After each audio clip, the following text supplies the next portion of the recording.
大家好，我是超子。前段时间有粉丝朋友留言说想学油焖尖椒，今天超子就跟大家分享油焖尖椒的家常做法。首先准备几个尖椒，一小把香菜，清洗干净。清洗尖椒的时候整个洗，不要切开。洗净以后稍微控水，去掉根部。尖椒籽就不用去了，做好以后尖椒籽也是非常好吃的。然后把尖椒一分为三，切成小段。喜欢吃夹心的同学可以往里面塞点调好的肉馅。全部切好以后放入碗中备用。香菜从中间切开，只要梗和根部。再准备一些小料，一小块生姜切成小片，大葱从中间划几刀，斜刀切成豆瓣块。再准备4-5粒大蒜，用刀拍匀拍碎，把大蒜切成厚片。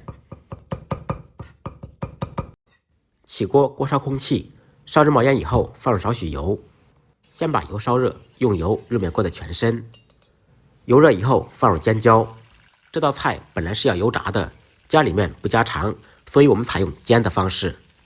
把尖椒在锅中煎出虎皮，家庭小灶全程开中火，期间要勤翻拌、勤晃动，使尖椒受热均匀。可以用勺子轻轻的按压，这样更容易煎出虎皮。这个过程家庭小灶大概需要3-4分钟左右。我们做这道菜采用一锅成菜，煎好以后就不要把尖椒倒出控油了，直接把尖椒扒拉到一边，放入4-5粒花椒，准备好的葱姜蒜，把花椒和小料煸炒出香味。小料炒香以后和尖椒炒在一起，简单翻炒扒拉2下。泡入少许生抽酱油炝锅，增加鲜香味。最好用蒸鱼豉油或者一品鲜酱油，少许米醋或者陈醋沿锅边淋入，解腻增香。加入2小勺清水，水稍微没过尖椒。尖椒不容易入味，所以我们必须稍微烧制一会儿。放入适量的盐，少许蚝油调味。放入准备好的香菜，还可以放入一点点白糖，中和下味道。盖上盖子，开中火烧3-4分钟。3分钟以后掀开盖子，再转开大火烧1分钟。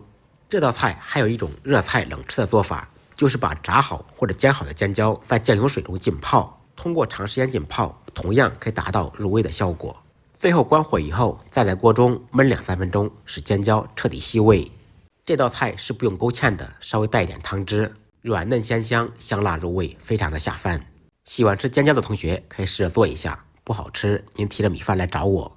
朋友们想吃什么，评论区打出来，有时间我就给您做。再忙再累，记得按时吃饭。下期视频见，拜拜。